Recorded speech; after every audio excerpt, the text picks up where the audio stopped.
பூண்டோடு அனைத்திந்திய அண்ணா திராவிட முன்னேற்றக் கழகத்தின் 25 எம்எல்ஏக்கள் ராஜினாமா செய்ய போவதாக செய்திகள் தற்பொழுது வெளியாகியிருக்கிறது. அதிமுகவில் பெரும் பிரச்சனை இருப்பது நமது அனைவருக்கும் தெரியும்.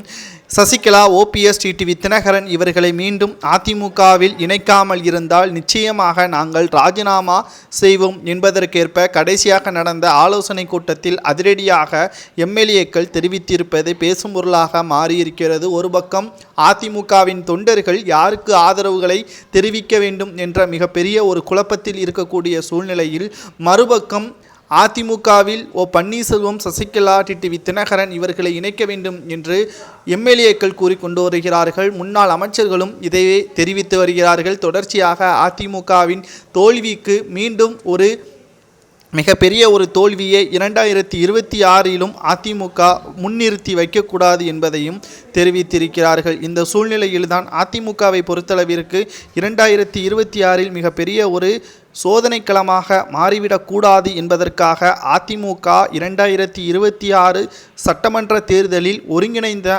அதிமுகவாக 2026 சட்டமன்ற தேர்தலில் போட்டியிட வேண்டும் என்பதற்கேற்ப தற்பொழுது செய்திகளும் வெளியாகியிருக்கிறது. 2026 சட்டமன்ற தேர்தலில் அதிமுக போட்டியிட்டால் ஒருங்கிணைந்த அதிமுகவால் மட்டும்தான் தொண்டர்கள் ஒரே தலைமையின் கீழ் அவர்களது செயல்பாடுகள், அவரது பேச்சாற்றல்கள், அவர்களது கொள்கைகள் அனைத்தும் அதிமுகவின் தொண்டர்கள் செயல்பட முடியும்.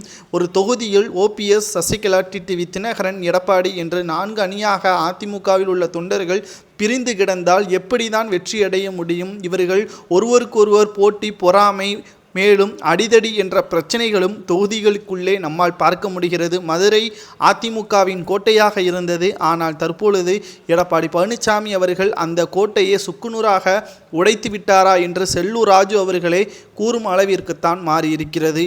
25 அதிமுகவின் எம்எல்ஏக்கள் தற்பொழுது மீண்டும் அரியணையே அதிமுக ஏற வேண்டும் என்றால் கட்சியிலிருந்து நீக்கப்பட்டவர்கள் மீண்டும் கட்சியில் இணைய வேண்டும் என்றும் தெரிவித்திருக்கிறார். ஒரே ஒரு வழி மட்டும்தான் இருக்கிறது. அனைத்திற்கும் மீண்டும் ஒரு ஆலோசனை கூட்டம் நடத்தி அனைவரும் பரஸ்பர உறவை மேற்கொண்டு அதிமுகவை செயல்பட விருப்ப வேண்டும் என்று செங்கோட்டையன் அவர்கள் கூறுவது சரியா என்பதை கமெண்டில் கூறுங்கள்.